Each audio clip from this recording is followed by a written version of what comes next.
하나님의 말씀은 베드로후서 1장 1절에서 11절. 이번 주간에는 우리가 베드로후서를 공부하겠습니다. 베드로후서 1장 1절. 예수 그리스도의 종이며 사도인 시몬 베드로는 우리 하나님과 구주 예수 그리스도의 의를 힘입어 동일하게 보배로운 믿음을 우리와 함께 받은 자들에게 편지하노니. 하나님과 우리 주 예수를 알므로 은혜와 평강이 너에게 더욱 많을지어다. 그의 신기한 능력으로 생명과 경건에 속한 모든 것을 우리에게 주셨으니 이는 자기의 영광과 덕으로서 우리를 부르신 이를 알므로 말미암음이니라. 이로써 그 보배롭고 지극히 큰 약속을 우리에게 주사 이 약속으로 말미암아 너희가 정욕 때문에 세상에서 썩어질 것을 피하여 신성한 성품에 참여하는 자가 되게 하려 하셨느니라. 그러므로 너희가 더욱 힘써 너희 믿음의 덕의 지식의 절제를, 절제의 인내를, 인내의 경건의 형제 우애를, 형제 우애의 사랑을 더하라. 이런 것이 너에게 있어 흡족한즉 너희로 우리 주 예수 그리스도를 알기에 게으르지 않고 열매 없는 자가 되지 않게 하려니와. 이런 것이 없는 자는 맹인이라 멀리 보지 못하고 그의 죄가 깨끗하게 된 것을 잊었느니라. 그러므로 형제들아 더욱 힘써 너희 부르심과 택하심을 굳게 하라. 너희가 이것을 행한즉 언제든지 실족하지 아니하리라. 이같이 하면 우리 주 곧 구주 예수 그리스도의 영원한 나라에 들어감을 넉넉히 너희에게 주시리라. 오 하나님 아버지, 은혜를 감사합니다. 사도를 통하여 우리에게 주시는 이 말씀을 잘 깨닫게 하여 주시옵소서. 예수님 이름으로 감사하며 기도드리옵나이다. 아멘. 자, 이 베드로후서는 우리가 2장에 보면은 베드로가 말년에 2장에 1장 14절에 보면은 우리 주 예수 그렇게 내게 지시한 것이 나도 나의 장막을 벗어날 것이 임박한 줄 알미라. 이제 사도 베드로가 곧 순교를 당할 것을 알고 계시는 거예요. 자신이 이제 곧 세상을 떠날 것을 알고 계시면서 그 유언처럼 주어진 말씀이 베드로 후서입니다. 그러니까는 아마 이 베드로 후서를 받는 수신자들은 누구냐 그러면은 수신자가 지금 나타나지 않아요. 누군지 모호하게 돼 있죠. 믿음을 우리와 함께 받은 자들에게 편지하는, 무슨 교회라든지 특정 그게 아니고 믿음을 함께 받은 자들에게 편지한다.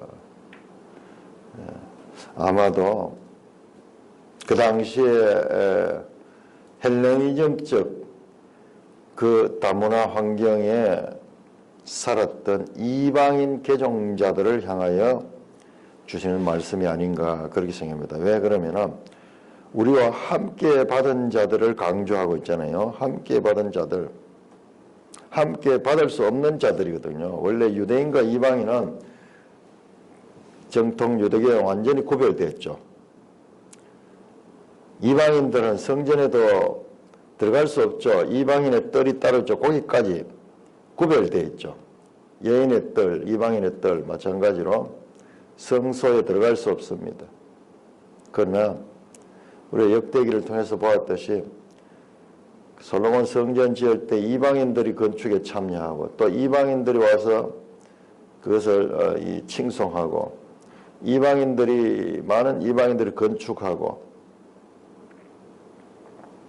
그런 과정을 통하여 그 이방인은 유대인 중심의 이 무리에서 신앙은 신약에 들어오면서 이방인께로 열려지는 그와 같은 것입니다. 그래서 이 교회 시대에 우리와 함께 받은 자들, 함께 구약의 영을 받을 수 없는 자들인데 함께 받은 자들을 강조하는 것이 아닌가. 그러다 보니까 이방인 개종자들을 보고 편지를 쓴 것이다. 그들에게 신앙의 기본을 다시 한번 그들에게 가르치기를 원했다. 다시 한번 그들에게 가르치고 그 기본에서 떠나지 않도록 그렇게 하기 위해서 이 편지를 썼다. 왜? 현실적으로 2장에 보면 거짓 선지자들이 나와요. 거짓 교사, 거짓 선지자들. 그러나 교회는 초대교회 때부터 사도들이 계실 때부터 아니 예수님 계실 때부터 거짓 선지자들이 존재했는 거예요. 교회는 그냥 무풍지대에 놓여진 것이 아니라 끊임없는 거짓과 교회는 싸워야 되는 그런 이 태생적 그런 환경에 놓여 있다는 거예요. 이 거짓 선지자는 사탄이 그 배후에서 역사하는 거죠. 교회에는 항상 사탄의 공격이 있다는 것을 우리는 알 수 있습니다. 그 사탄의 공격이 구체적으로 거짓 가르침을 통하여 일어나고, 그러므로 교회는 진리의 전쟁터다. 참과 거짓의 전쟁터가 교회다. 거짓 선지자가 있다는 것은 교회에 있어서는 초대교회부터 있어 온 것이다.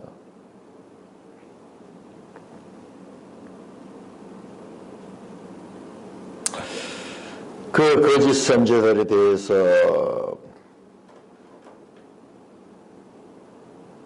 빠지지 않도록 그들을 견고하게 가르칩니다. 그래서 베드로 사도는 자신이 떠난 후에 이제 곧 세상을 떠날 텐데 그 이방인 교회가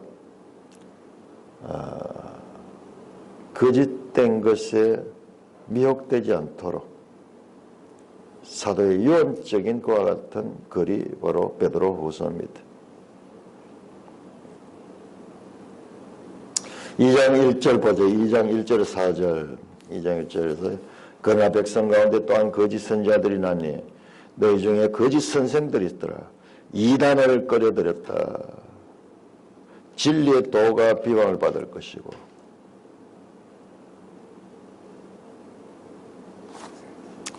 바울 서신에도 봤지만 거짓 선지자들은 다른 복음을 가져옵니다. 다른 예수, 다른 영을 가리킵니다. 그래 진리 문제는 교회의 생존에 있어서 교회가 교회답게 된 데서 진리 문제는 핵심적인 문제다. 성장이나 성숙의 문제 이전에 진리 문제가 교회는 가장 중요한, 그 진리가 잘못되면은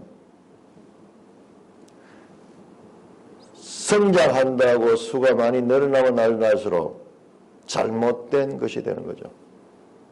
그러므로 우리는 교회가 항상 진리 문제를 우리가 중요하게 다뤄야 될 우선순위, 특별히 기본 진리에 흔들리지 않도록 해야 될 것을 우리가 생각하게 되는 것입니다. 사도시대도 그랬으니까 하물며 지금은 어떠하겠어요? 본문을 보겠습니다. 1절 예수 그리스도의 종이며 사도인 베드로. 우리가 초대교회 그 1세기 예수님의 직접 가르침을 받은 그 사도들이 자신을 어떻게 표현한다. 예수 그리스도의 둘로스, 종이다. 종은 주인이 시키는 대로 하는 거예요. 종은 주권이 없습니다. 자신을 종이라고 하면 오늘날 우리가 이런 표현을 이조차도 하나의 유미주의적인 그런 관점에서 높이는 그런 의미가 없지 않아 있어요. 자신은 나는 주님의 종이다 이럴 때 다른 사람들은 종이 아니고 나는 주님의 종이다 이런 자기를 높이는 의미로서 변질되게 사용되는 경우인데 이 당시는 그렇지 않아요. 이 당시는 정말 노예 문화가 온 지역에 창궐하고 있을 때이기 때문에 그 종이라는 말은 참 그 실감나는 그와 같은 용어입니다. 오늘은 종이가 돼 있습니까? 그러니 그 의미를 몰라요. 이것조차도 하나의 자기를 과시하는 의미로 그리스도의 종이다. 종님이죠. 종님이라고. 너희들은 그 종도 아니고 나는 종님이다. 그런 뜻으로 사용되는데 아니고 이것은 현실적인 그와 같은 의미입니다. 사도다. 종이며 사도다. 사도는 보냄을 받은 자. 아포스톨로스. 자신을 겸손하게 종으로 또한 그를 그리스도의 사도로 소개합니다. 그는 그리스도께 속한 종인 동시에 그리스도의 보냄을 받은 자입니다. 종이며 보냄을 받은 자입니다. 시몬 베드로는 우리 하나님과 구주 예수 그리스도의 의를 힘입어 동일하게 보배로운 믿음을 우리와 함께 받은 자들에게 편지하노니 수신자들이 누구냐? 같은 믿음을 가진 자, 같은 믿음을 가진 자다. 여기도 동일하게 보배로운 믿음을 가진 자, 우리와 함께 받은 자. 그러니까 이방인이나 유대인이나 구별 없다 말이야. 동일하게. 믿음이 뭡니까? 보배로운 믿음을 우리와 함께 받은 자들.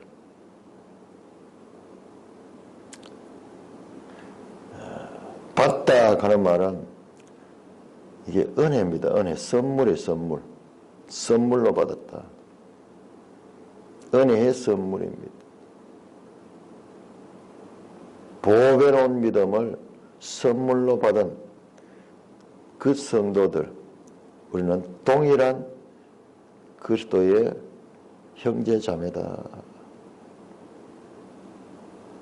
우리 하나님과 구주 예수 그리스도의 의를 힘입다. 디카이오스 토테오.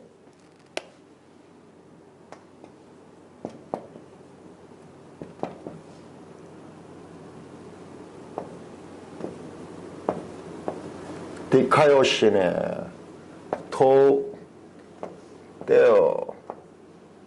하나님의 그 의. 하나님의 그 의. 이 의라는 말은 우리가 표현하기 정말 어려운 말이에요. 의는 한자로 이 의인데 이게 디카요시네인데 우리가 많이 쓰지만 이게 무슨 말인지 알 수 없어요. 의가 얼마나 중요한가. 이건 세상 사람들이 이해할 수 없는 그와 같은 단어입니다. 의. 그리스도의 의. 하나님과 구주 예수 그리스도의 의. 하나님과 예수 그리스도의 동격이야. 동격이야. 하나님과 구주 예수 그리스도의 의. 한번 생각해 보세요.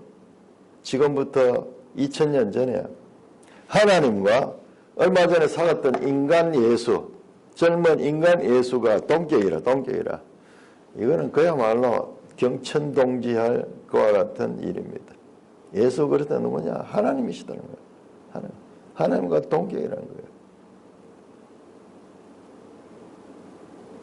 자, 그 의를 힘입었다. 이게 무슨 말인가?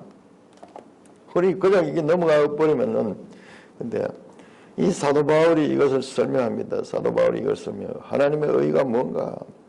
자, 우리 한번 찾아보겠습니다. 로마서 3장.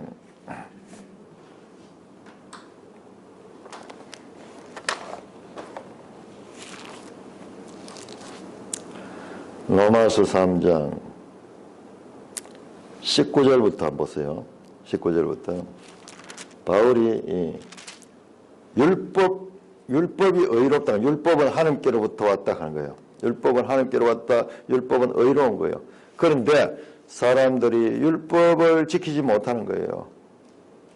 그래서 20절 보세요. 그러므로 3장 20절 율법의 행위로, 율법은 행위로 지켜야 되는 거예요. 그 앞에 의롭다 하심을 얻을 육체가 없나니. 그럼 율법 왜 줬나? 사람을 괴롭히기 위해 줬나? 아니, 율법으로 죄를 깨달습니다. 내가 죄인이라는 것을 알게 하는 것이 바로 율법이라는 거예요. 지킬 수 있으면 좋겠지만 지킬 수 없는 거예요. 범죄한 이유로, 타락한 이유로 인간의 무력함, 인간의 무능함입니다. 그래서 율법으로는 죄를 깨닫는다. 사람으로는 할 수 없고 하나님은 할 수 없다도 여기서 나오네요. 율법을 사람이 다 지킬 수 없어요. 그 대신 사람의 한계를 깨닫는 거예요. 아, 내가 죄인이구나. 이걸 깨닫는 거예요. 그런데 내가 율법을 다 지킬 수 있다 이런 생각을 가지고 내가 율법을 많이 지키니까는 내가 의롭다 생각하는 이 바리새인들이요. 자기는 항상 의로운 거예요. 다른 사람들은 죄인이고 율법의 용도를 전혀 이제 알지 못하는 거예요. 이해가 되죠? 나는 이해가 돼요. 그 사람들은. 왜 그러나 하면은 하나님이 지키지 못할 것을 주실 리가 없기 때문에 보통 사람의 생각으로서는. 그러니까 우리가 이 부분이 잘 이해가 안 되죠. 그러나 제가 말씀드렸듯이 역대기 구약 성경의 마지막 역대기의 왕들 이야기는 뭐냐? 사람은 할 수 없다는 이야기라는 거예요. 그런데 우리 반대로 읽잖아요. 아, 히스기야가 할 수 있고 요시야가 할 수 있고 저렇게 하면 되겠구나. 그렇게 준 책이 아닌데, 아니 그렇지 않게 책을 주실 리가 없다는 생각이 있는 거예요. 우리 생각에. 하나님의 말씀은 그렇게 단선적이지 않아요. 아주 포괄적이고 복잡하고 구속사를 펼쳐나가는 데 있어 가지고 우리가 온 마음을 다하고 힘을 다해서 이 말씀을 비교하고 연구하지 아니하면 이걸 깨달을 수 없어요. 바울이 말하잖아요. 그러면은 그 왕들 이야기는 뭐냐? 구체적으로 자기가 죄인이라는 것을 깨닫는, 사람으로 할 수 없다는 것을 깨닫는 이야기다. 그 말이에요. 그런데 이제는 이제는 뭐냐? 신약 시대에 들어와서 이제는 뭐냐? 율법 외에 하나님의 한 의가 나타났다. 의라는 말이 나와요. 율법 외에 하나님의 한 의. 율법도 의로운 거예요. 율법도 의로운 거예요. 그렇지만은 율법 말고 율법을 지키지 못하는 사람들에게 율법이 죄인됨을 깨닫게 하는 그와 같은 용도로밖에 사용되지 않는데, 이제 율법 외에 한 하나님의 의가 나타났으니 이 율법 외에 하나님의 의가 뭐냐? 이것은 구약 성경에 이미 증거로 예언되었던 거예요. 그게 누구냐? 그게 곧 예수 그리스도를 믿음으로 말미암아 모든 사람께 미치는 하나님의 의다. 와, 예수를 믿으면은 그 믿음이 의롭다 함을 받게 하는 하나님의 의라는 거예요. 예수를 믿으면 사람으로 할 수 없지만은 믿는 자에게는 능치 못할 일이 없다. 할 수 있다는 것이 무슨 말이냐? 믿는 자에게는 능치 못하겠다. 그건 누구에게? 믿는 자. 그러니까 그 믿음을 통하여 하나님의 의를, 율법과 다른 하나님의 의를 줬는데 이 의는 차별이 없다. 유대인이나 이방인이나 차별이 없는 그와 같은 것이다. 그래서 이 의는 뭐냐? 죄를 이기는 거예요. 죄를 이기는 거예요. 죄가 지배하는 이 세상 가운데 의가 들어와서 그 죄의 지배에서 벗어날 수 있도록 하는데 그것이 바로 믿음이야. 믿음. 그 설명을 지금 쫙 이야기합니다. 24절 예수 그리스도 안에 속량으로 말미암아 하나님의 은혜로 값없이 의롭다함을 얻은 자 되었느라. 이 예수를 하나님의 그의 피로 믿음으로 말미암아 화목제물로 세우셨다. 계속 26절 이때 자기를 의로우심을 나타내며 자기도 의로우심이 또한 예수 믿는 자를 의롭다 하려 하심이라. 4장에 가서 또 이 의를 설명하기 위해서요. 4장 2절 보세요. 만일 아브라함이 행위로서 의롭다 하심을 받으면 자랑할 것이면 하나님 앞에서는 없느니라. 성경이 무엇을 말하냐. 아브라함이 하나님을 믿음에 그것이 그에게 의로 여기진 바 됐다. 아브라함 모세보다 앞서죠. 율법이 주어진 그보다 앞선 시대 있잖아요. 한 500년 앞서잖아요. 아브라함이 하나님의 의롭다함을 받은 건 믿음으로 의롭다 받은 거예요. 믿음이 먼저예요. 그 다음에 모세 율법이 나오는 거예요. 행위 율법이 나오는 거예요. 그러면서 의가 무엇인가, 의가 무엇인가를 쭉 계속 설명, 전부 다 그 의에 대한 설명이에요. 4장 25절 예수는 우리의 범죄한 것 때문에 내어짐 되고 우리를 의롭다 하시기 위하여 살아나셨느니라. 죄를 이기는 거예요. 죄를 이기는 게 의예요. 의. 5장 보세요. 5장. 그럼 우리가 믿음으로 의롭다 하심을 받으니 우리 주 예수 그리스도로 말미암아 하나님과 화평을 누리자. 저 의에 대해서 5장 9절 그러면 이제 우리가 그의 피로 말미암아 의롭다 하심을 받았나니 또 그로 말미암아 진노하시면서 구원을 받을 것이라. 이 의, 디카이오시네 of Theo and Jesus Christ.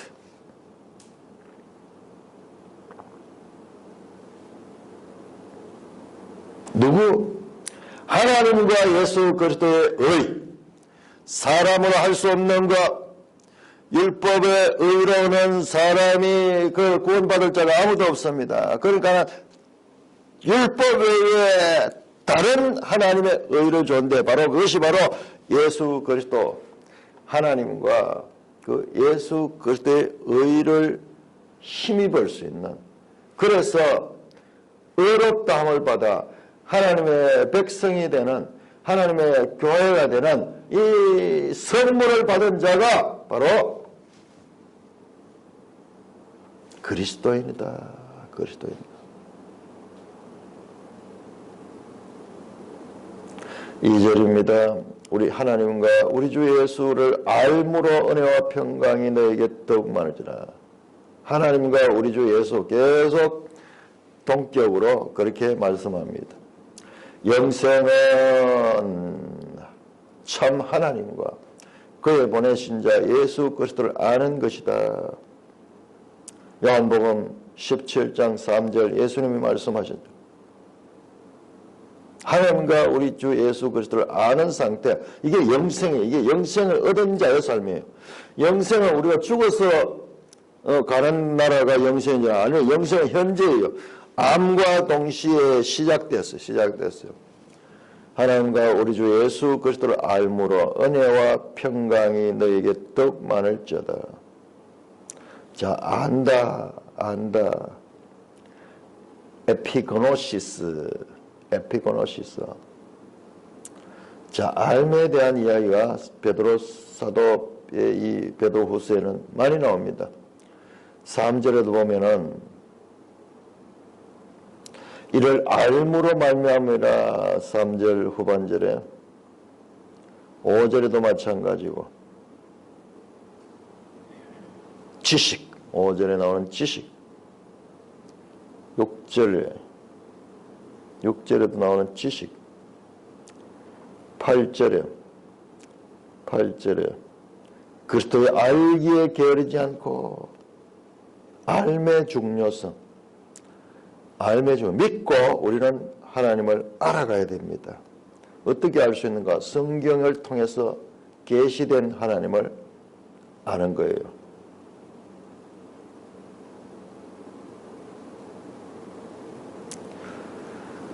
동일하게 예수 그리스도의 하나님과 예수 그리스도의 의를 힘입어 믿음을 가진 자들은 그래서 하나님의 백성이 된 자들은 계속 하나님을 알아가야 됩니다.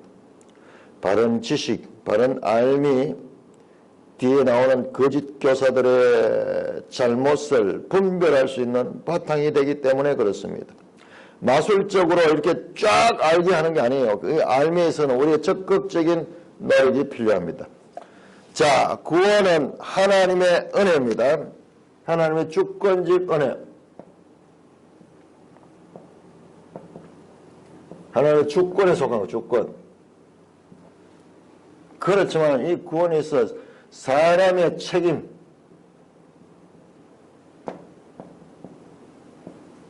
사람의 책임이 이 포함되어 있다는 것을 우리가 알 수 있습니다. 하나님의 은혜로 되었으면은 아무것도 우리는 뭐 가만히 있으면 되는데 아니에요. 그거는 부족한 이해입니다. 어떻게? 알면서, 알므로 점점점 더 자라나야 된다.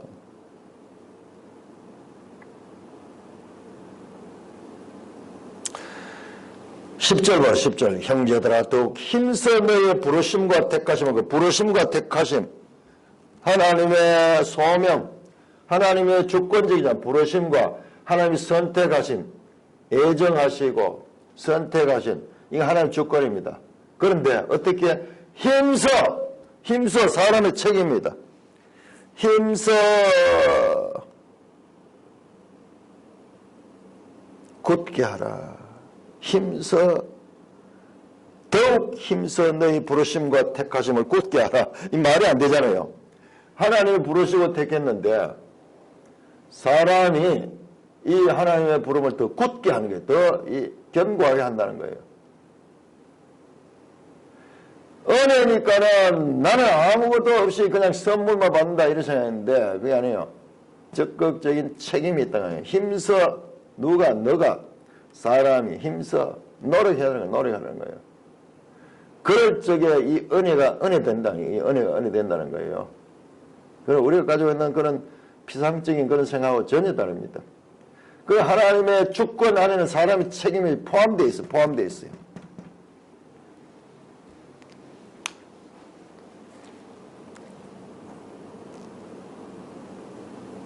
3절입니다. 그의 신기한 능력으로 생명과 근근에 속한 모든 것을 우리에게 주셨으니 이는 자기의 영광과 덕으로서 우리를 부르신 이를 알므로 말미암으라. 알 때 우리가 알 수 있는 거예요. 알지 못하면은 우리가 누리지 못하는 거예요. 이로써 그 보배롭고 지극히 큰 약속을 우리에게 주셔서 이 약속으로 말미암아 너희가 정욕 때문에 세상에 썩어지기를 피하여 신성한 성품에 참여하는 자가 되라. 자, 이 말씀 참 이 신약은 의미가 함축되어 있어요. 어마어마합니다. 한 절 속에 엄청난 내용들이 들어있어요. 자, 3절 보세요. 그의 신기한 능력 그러니까 우리 좀 이상해 보이는데 이게 신성이에요. 신성. 하나님의 신성에 속한 두나미스 능력입니다. 데오스 두나미스. 하나님의 그룹 신성한 능력. 그 보세요. 4절 신성한 성품 같은 단어예요. 신성한 성품. 둘 다 이게 같은 거예요. 그런데 위에는 신기한 능력이라고 표현했는지 모르겠어. 그러니까 이상 신기하다 할 때 우리는 뭐든 좀 묘하고 뭐 이럴 때 표현하는 법인데 그 뜻이 아니고 신성하다. 신성한 성품, 신성한 능력. 이 같은 데오스 두나미스, 데오스 피직스 이 같은 단어로서 표현되는데 위에는 신기하다고 하고 밑에는 신성하다는 거 이상하게 보죠. 같은 단어입니다. 이게 뭐냐? 전부 다 하나님께 속한 거예요. 하나님께 속한 거예요. 어떻게 그의 능력을 신성한 능력으로 생명과 경건에 속한 모든 것을 우리에게 주셨다. 생명력은 조예. 그리고 하나님의 거룩함에 속한 이 모든 것이 어떻게 우리에게 주어졌다. 수동태입니다. 수동태로. 우리에게 주셨다.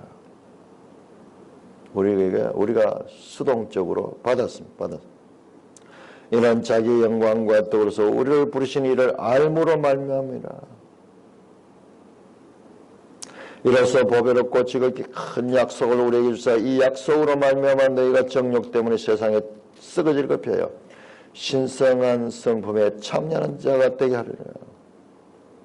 이 큰 약속을 받았기 때문에 신성한 성품에 참여하는 자가 되게 하리라. 이게 하나님의 영역에 속한 자입니다. 성도는 누구냐? 이 땅에서부터 이미 신성에 속한 자, 신성에 속한 자. 성령이 우리 가운데 오니까는 하나님이 우리와 함께 하시죠.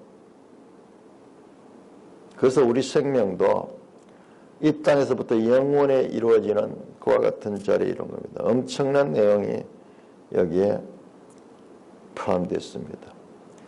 신성한 성품에 참여하는 자 누구냐? 하나님의 본성에 참여하는 자예요.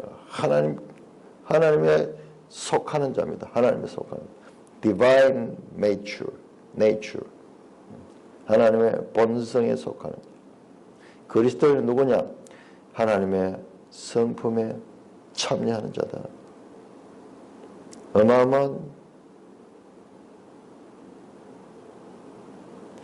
그와 같은 성도의 위상을 설명합니다. 자, 우리가 앞에서 한 달 반 동안 공부해왔던 역대기와 너무 다르죠? 너무 다르죠? 완전히 다른 차원입니다. 성도는 누구냐? 하나님의 성품에 참여한다. 여기 신기한 능력, 신성한 성품, 이게 다 성령으로 되는 거예요. 성령으로. 지금 이걸 성령을 이야기해요. 성령이 우리에게 능력으로 역사하시고 성령이 우리의 성품에 주장하시고 그 자가 그리스도인이고 하나님께 속한 백성입니다. 자, 5절은 8가지의 5절에서 8절, 7절까지 너희가 더욱 힘써 너희 믿음의 덕을, 덕의 지식을, 지식의 절제를, 절제 인내를, 인내의 경건을, 경건의 형제 우애를, 형제 우애의 사랑을 더하라. 소위 베드로후서에 나오는 8덕 8가지의 성품입니다. 순서가 보세요. 믿음에서 사랑으로 끝납니다. 사랑으로. 믿음의 시작에서 사랑으로 끝납니다. 자, 이게 뭐냐? 지금 5절, 6절, 7절에 나오는 이와 같은 8가지 덕이 뭐냐? 이게 신성한 성품이에요. 신성한 성품.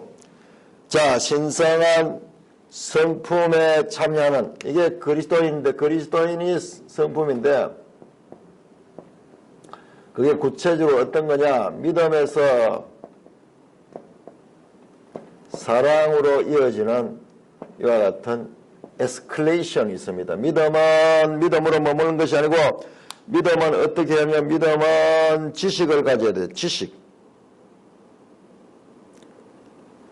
바른 지식이 없으면은 그 믿음이 제대로 실천될 수가 없습니다.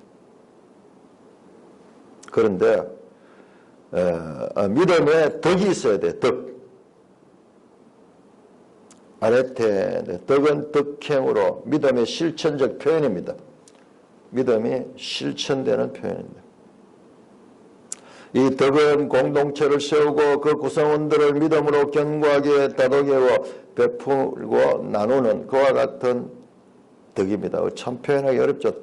덕스럽다 하는 말 속에 의미가 다 포함되어 있죠. 믿음이 덕으로 연결돼야 되고, 그 다음에 그 덕이 어떠냐? 지식이 있어야 돼요. 지식. 덕이 있지만은 그 덕을 조율하는 것, 그런 역할이 지식이 해냅니다. 그 지식이 또 어떻게 절제를 가요. 그 지식이 방만하게 흩어져서는 안 된다는 점에서 절제를 가져야 됩니다. 또한 그 절제에는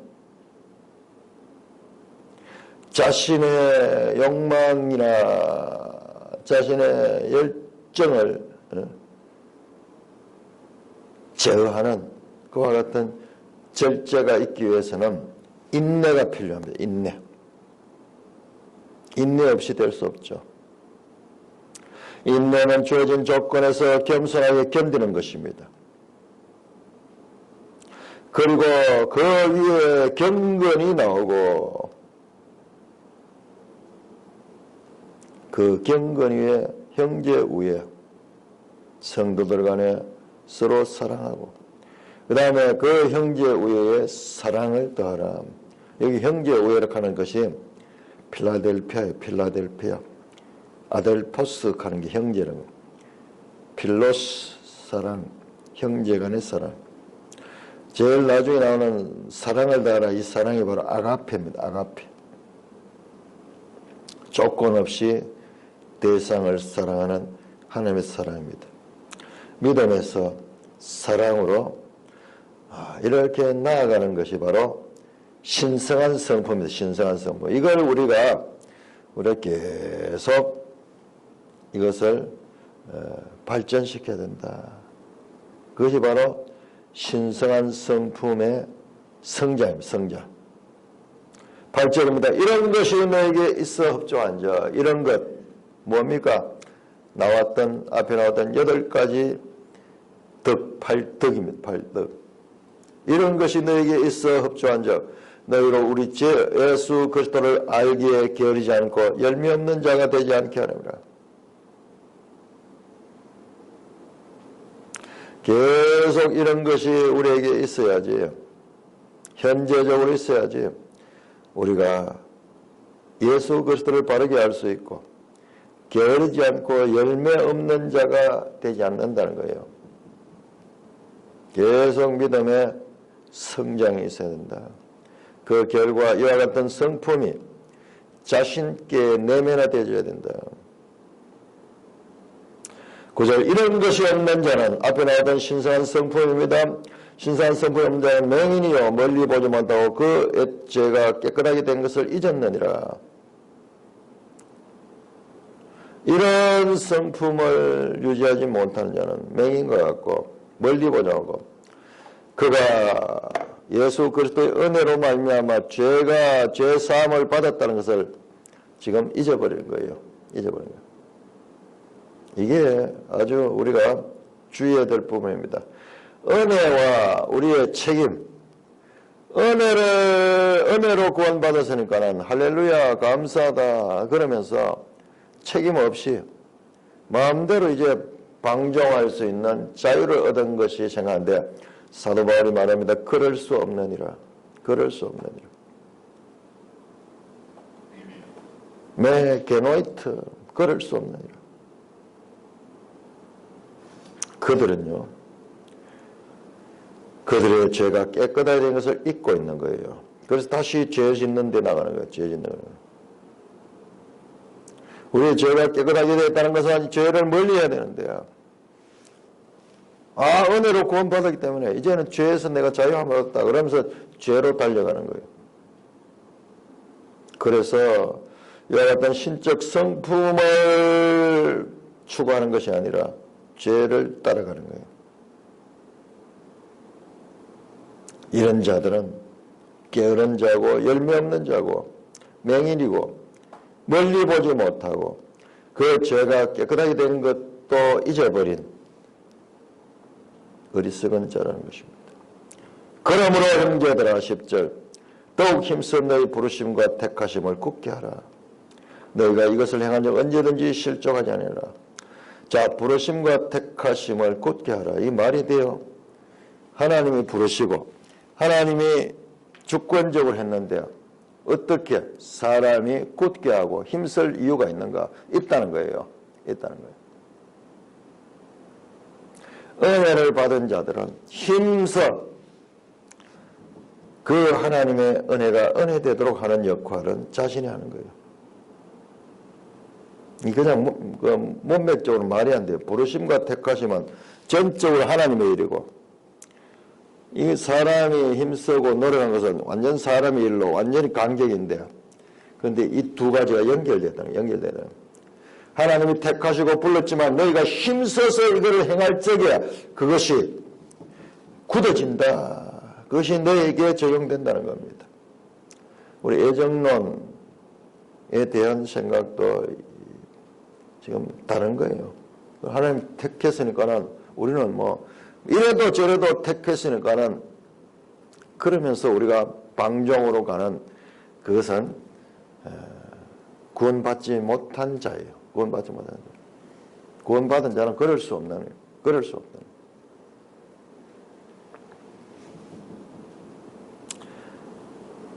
이걸 행해야 된다. 그러면 실족하지 않는다. 삶으로 나타내야 된다.